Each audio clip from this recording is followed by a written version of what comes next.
Ang pangalan ng tagapagligtas ay sino? Sino ang tagapagligtas? Ang Panginoong Hesukristo. Sino ang tinuturo ng Biblia na ating Diyos? Ang Diyos Ama, Diyos Anak, at ang Diyos Espiritu Santo. Tayo naman, yung mga taong nadatna ng Biblia, nakakilala sa Diyos. Ibig tayo sa kinaawaan ng Diyos na makilala siya. Parehas yan namumuhay dito sa mundo. Lahat ng tao sa mundong ito, darating talaga ang panahon na sila ay mamamatay. May itinakda ang Diyos na kamatayan ng isang tao. Hindi mo pwedeng sabihin na, bata pa naman ako, saka na lang ako magpapakabuti. Kasi mayroong namamatay na pitus pa lang. Tama? Mayroong namamatay na kapag kapanganak niya, namatay ka agad siya. Di ba may ganon?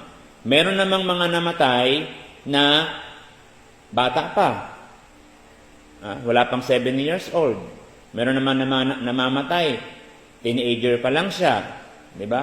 Meron naman namamatay, kalagitnaan naman ng buhay niya. Mga 20 anyos, 30.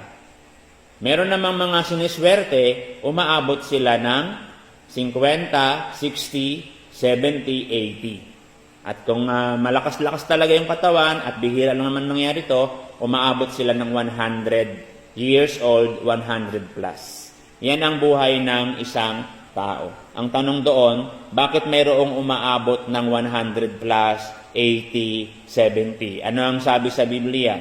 Ganon kahaba ang binigay ng Diyos na pagkakataon sa mga taong yun para makapagbalik loob sa Diyos, mabigyan ng tsansa na magkaroon ng buhay na walang hanggan. Kung magbalik loob sa Diyos. Yan. Kaya may nag-iedad ng ganong katagal. Ayan. Ngayon, bakit naman, ang tanong naman, bakit mayroong mga namamatay ng bata pa? Ayan. Kasi hanggang dun lang talaga yung binigay ng Diyos na buhay sa kanila. Ngayon, pag ang namatay ayon sa Biblia ay wala pang muwang, ibig sabihin, pitos pa lang, or sanggol pa lang, or kagaya ng 7, 6, di ba wala pang mga muwang yan. Pag namatay ang bata, dumidiretso yan sa langit, sabi sa Biblia. Pero pagka ang namatay ay mayroon ng muwang, ibang usapan yun. Pagka marunong na sa mabuti at masama, ano yun? Yun yung mga adolescents, hanggang sa mga may edad na. Mga 20, simula yan sa palagay ko may muwang na yung 13, di ba? Mula yan sa 13, tapos 20, mga 30, hanggang patanda. Yan. Pag yan ang namatay, pag nadatnan yan ng salita ng Diyos, ibig sabihin, yan ay nakarinig na ng salita ng Diyos, hindi yan basta-basta kung saan lang mapupunta. Siya ay hahatulan, pagkamatay niya, ayon sa nagawa niya. Pagka ang isang tao na namatay, na nadatnan ng Biblia, ay talagang ayaw niyang sumunod sa Diyos, ayaw niyang maniwala na may Diyos, bagamat tinuturo na sa Kanya, at wala siyang takot sa Diyos, lalo na yung mga nilalapastangan yung Diyos, pag namatay yung tao na yon, maaaring mapunta yon sa kulungan. May sinasabi ang Biblia na sa kabilang buhay ay mayroong kulungan, sa kailaliman, na doon, habang hinihintay ang paghuhukom, pahihirapan sila araw at gabi, walang katapusan. Kaya lahat ng namatay, mula nung panahon ni Eva hanggang sa panahon natin ngayon, na mga tao na bagamat tinuturuan na ng salita ng Diyos, bagamat inaralan na ng salita ng Diyos, pero ayaw talaga nila, doon yun napupunta sa kulungan.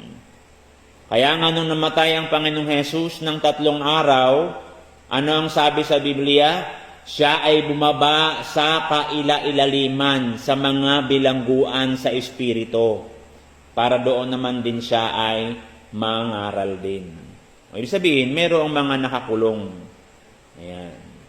Ngayon, doon naman sa mga namatay na nadatnan ng salita ng Diyos, tapos sila naman ay talagang nagtiis, nagsumikap, na bagamat hindi perpekto, pero nagsumikap sila na makasunod sa Diyos, maaaring mapunta sila sa sinapupunan ni Abraham, na doon naman ay aaliwin sila habang hindi pa dumarating ang paghuhukom.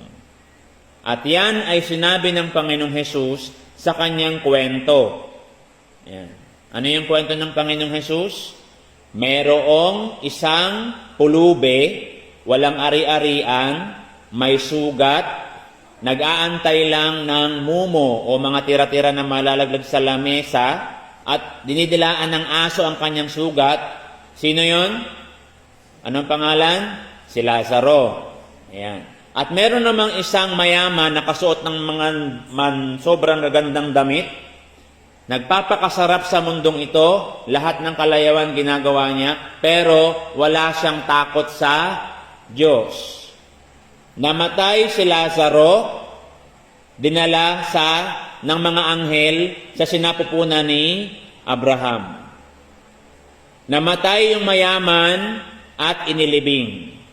Sa kabilang buhay, nung magising yung mayaman, pagdilat ng kanyang mata, nakita niya si Lazaro inaaliw doon sa sinapupunan ni Abraham.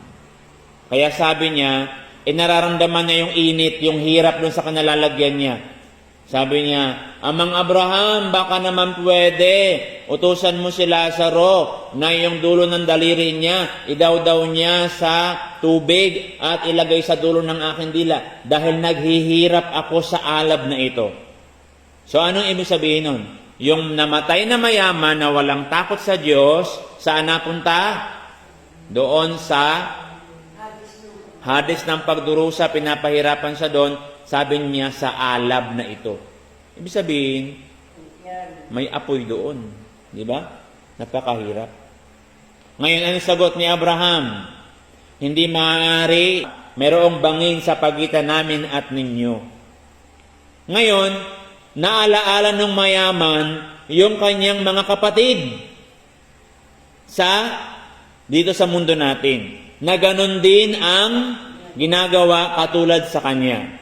Todo kalayawan, lahat ng mga talagang magagara, mga kalayawan, mga pero walang takot sa Diyos. Nagpapakasarap sa mundong ito, gamit ang kanilang pera at kayamanan, pero hindi naglilingkod sa Diyos. Sabi niya, Amang Abraham, baka naman pwede pabalikin mo si Lazaro doon. At puntahan niya yung aking mga kapatid. Dahil yung mga kapatid ko, ganun din ang ginagawa nila katulad sa akin. Baka mapunta rin sila dito sa kinalalagyan ko. Anong sagot ni Abraham? Nandoon si Moises at ang mga propeta, bayaang pakinggan nila sila. Yun. Sino yon? Yun yung mga nangangaral ng Biblia, ng kasulatan. Ayan.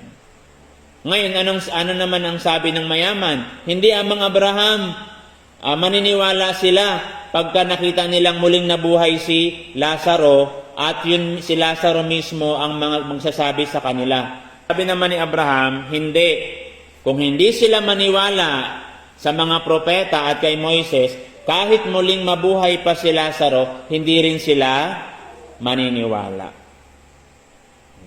So ano ibig sabihin nun? Ngayon pa lang, habang buhay pa tayo, meron mga inuutusan ang Diyos ng mga mangangaral na kinakasihan ng Espiritu Santo, pinapaalaala, mga kapatid, mayroong muling pagkabuhay. Merong kabilang buhay, magbalik loob na tayo sa Diyos. Makinig tayo. Ayan. Dahil sa kabilang buhay, wala na, tapos na yung chance mo. Diba? Ayan. Kaya, ano ang ibig sabihin nun? Ang ibig sabihin nun, kahit pala nasa kabilang buhay na yung mayaman, nawala ba yung kanyang alaala? Hindi nawala yung alaala niya eh. Naalaala pa rin niya yung kanyang mga kapatid dito sa mundo natin. Ganyan ang mangyayari sa mga taong nabubuhay sa mundong ito. Sa ayaw mo man at gusto, lahat ng tao ay mamamatay. Naintindihan niyo po ba? Yung iba nagkakaroon ng anxiety, baka mamatay ako. Hindi. Lahat naman talaga ng tao, darating tayo sa kamatayan. Pero kung ayaw pa ng Diyos na mamamatay ka, mamamatay ka ba? Hindi. Yan ang dapat mong ikatakot. Pero kung gusto na ng Diyos na mamatay ka, kahit saan ka pa magtago, sa pinaka-safe na lugar, mamamatay ka talaga. Diba? Ang tanong, doon sa mayaman, na nagpakasasa sa sarap ng mundong ito, na ayaw kumilala sa Diyos, may nagawa ba yung pera niya sa kabilang buhay? Wala. May nagawa ba yung kayamanan niya sa kabilang buhay? Wala. May nagawa ba lahat ng mga mamahaling gamit niya, mamahaling mga damit niya, may nagawa ba sa kabilang buhay? Wala. Dahil kung ano yung ginawa mo sa mundong ito, yun ang susunod sa iyo sa kabilang buhay. Yun lang ang madadala mo. Kaya kung naglingkod ka sa Diyos, nagpakabuti ka, sumusunod ka sa kalooban ng Diyos, may pag-asa ka na mapunta ka sa sinapupunan ni Abraham. Pero kung ikaw ay tinuturuan ka na, inaaralan ka na, pero ayaw mo pa rin maniwala sa Diyos, may problema. Delikado. Naintindihan niyo mga kapatid?